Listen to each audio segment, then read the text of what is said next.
ভাই আমি তোমাদের সবসময় বলি, এখনো বলতাছি এবং ভবিষ্যতে বলবো, তোমরা কোনো সময় রিলেশন কইরো না।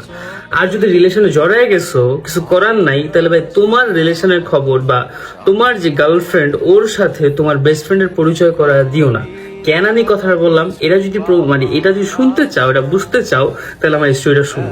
ভাই আমার একটা গার্লফ্রেন্ড ছিল, আমাদের রিলেশন অনেক সুন্দর ছিল, অনেক ম্যাচিউর ছিল, আর সুস্থ রিলেশন ছিল। তবে মাঝে মাঝে একটু ঝগড়া লাগতো, তো আমি কোনো প্যারা নিতাম না। কারণ জানেন কেন প্যারা নিতাম না? কারণ আমার বেস্ট ফ্রেন্ড ছিল তাজ। ও সবসময় আমাকে সলভ করে দিত, যে কোনো প্রবলেম হইতো ও কি করতো, আমাদের প্রবলেমটা সলভ করে দিত, দুজনের সাথে কথা বলে আমাদের মিউচুয়াল করে দিত। কিন্তু আমার যখন এইচএসসি পরীক্ষা মানে শুরু হওয়ার আগে আমি একটু ব্যস্ত ছিলাম, তখন মানে বেশি একটা ফোন ধরা হইতো না।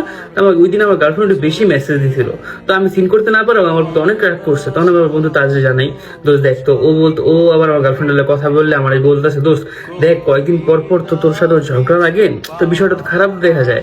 ও তো তোর সম্মান করতে জানতেছে না, ও আসলে তোর শূন্যতারাও তোর বুঝতেছে না। তাহলে তুই এক কাজ কর, তুই ওর কয়েক সপ্তাহ লেগে গ্যাপ দি, ওর সাথে কথা বলা বন্ধ কর, তাইলে তোর শূন্যতাও বুঝবো, তখন তোর সম্মান, ও তোর সম্মান করবে আর তোর লাগে বিষয়টা ঝগড়া করবো না। আমি বললাম আমার বন্ধু তো কথা ঠিকই বলছে, তাহলে এটাই করা যাক। আমি আবার বললাম, দোস্ত আমার তো কয়দিন পর এইচএসসি পরীক্ষা, তাহলে কাজ করি, এইচএসসি পরীক্ষা শুরু তার 3 মাস বাকি, তাহলে 3 মাস ওর সাথে কথা বলা টোটালি অফ করে দিই। তাহলে কি করবো, এতদিনে ও আমার শূন্যতাটা পুরোপুরি ভালো করে বুঝবো, বুঝার পরে তাহলে কি করবো, ও আমার পরে বার সম্মান করবো, ভালোবাসবো। এই চিন্তা করে আমি তো 3 মাস পরে ফোন টোন সব অফ করে দিচ্ছি, আমি কোনো যোগাযোগ রাখি না ওর সাথে।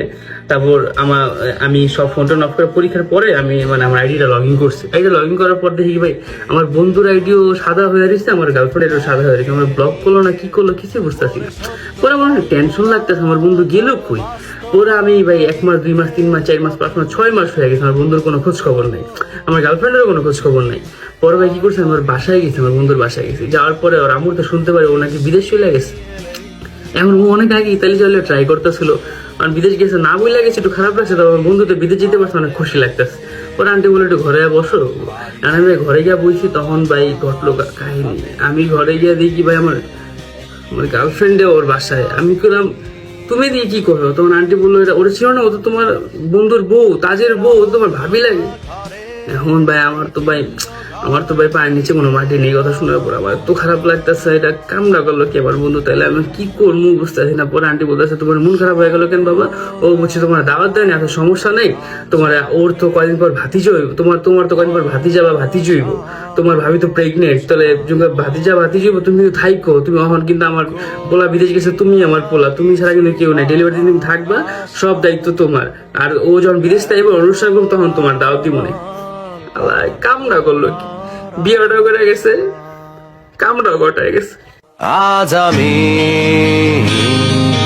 সব হারানো, আমি শূন্যতায় ভেসে হাহাকার দেখি লাগে।